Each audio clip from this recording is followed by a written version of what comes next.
Hi everyone! In this video, we are going to see the summary of the formalistic approach written by Wilbur Scott.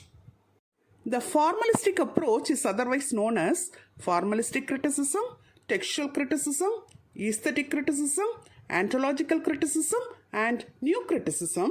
It is the most influential school of criticism of our age. Formalist critics concentrate only on the close analysis of the text. The prominent formalistic critics are T.S. Eliot, I.A. Richards, and the new critics. T.S. Eliot considered the moral, sociological, historical, and biographical approaches to literature as extrinsic and unnecessary. He wanted the critics to concentrate on the text of the works themselves and not on the extrinsic external factors. In his essay, The Tradition and the Individual Talent, he said that great poetry is not an expression but an extension of the poet's personality. This essay is an attack on the biographical approach to poetry. It stresses the critics to scrutinize the text of the poem first and foremost.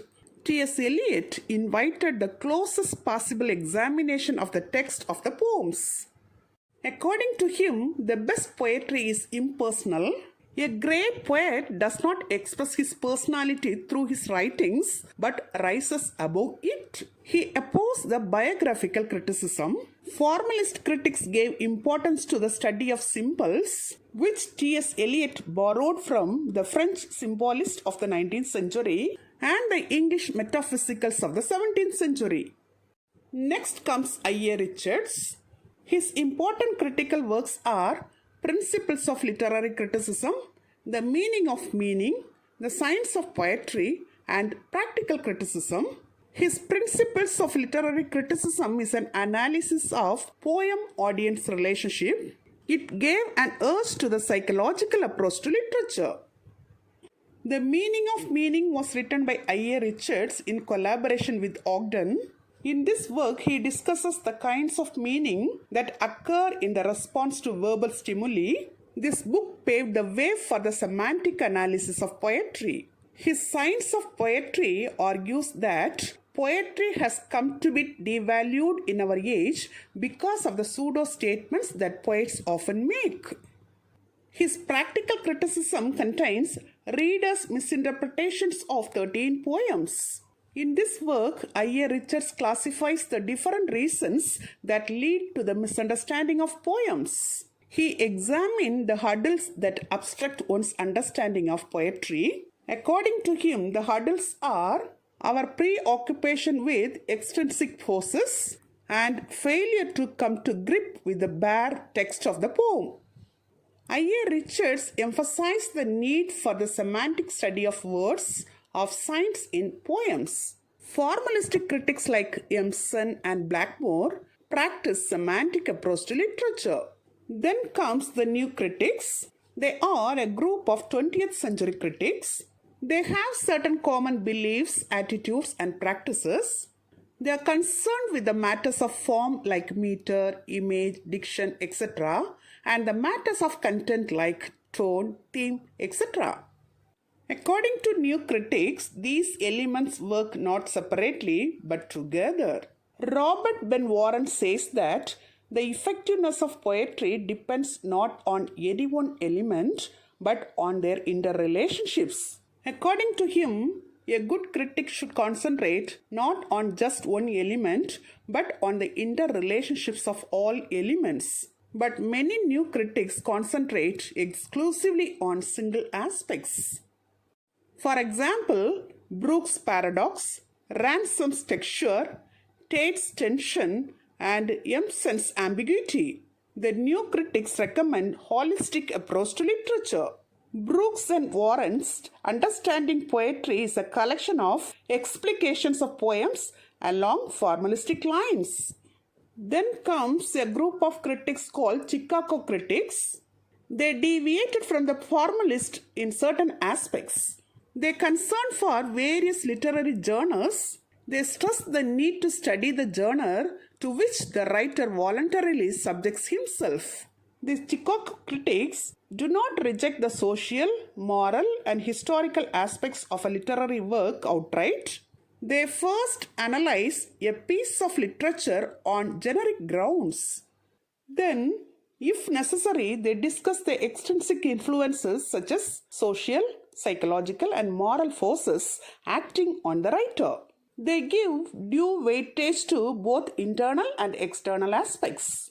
Now let's see the limitations of formalistic criticism. The first one is the formalistic critics use their extremely abstruse terminology. They are not intelligible to laymen.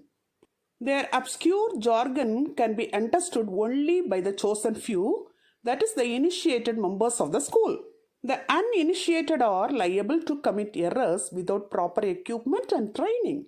The second one is many formalistic critics take into consideration only one aspect of a poem, forgetting the poem as a totality. A critic should not exclusively devote himself to an examination of one element. Every literary work has matters of form like meter, image, and diction, and matters of content like tone, theme, etc. A sensible critic should adopt a holistic approach. He should study the combined effect of all the disparate elements. He should be like a mechanic who separates the parts of a complex machine and then reassembles them. The modern formalistic critics lack the total vision and focus on a particular fate or phenomenon. Example, Brooks' paradox, Ransom's texture, Tate's tension, and Emerson's ambiguity. The third one is T.S. Eliot was aware of its limitations. He practiced formalistic techniques only when analyzing particular pieces. But he showed a serious concern for philosophic values in his more general essays. The fourth one is the Chicago critics deviated from the formalist in certain aspects. They do not dismiss social, moral, philosophical, and biological approaches as irrelevant. They concern for the various literary genres. They give due weightage to both internal and external aspects. According to Horace Crane, Chicago critic appraises a writer's performance in relation to the particular genre or species which he adopts. Formalistic critic examines a piece of literature without proper regard for the genre of which it is example. Modern formalistic critics are like the 9 planets in the Hindu temples, each heading away from the others. Excluding their avoidance of the study of moral, sociological, biological, and other similar extrinsic forces, there is not much to unify the formalistic critics into a cohesive whole. Till now, in this video, we have seen the summary of the formalistic approach to literature written by Wilbur Scott. Hope you would have understood it very clearly. Thank you for listening.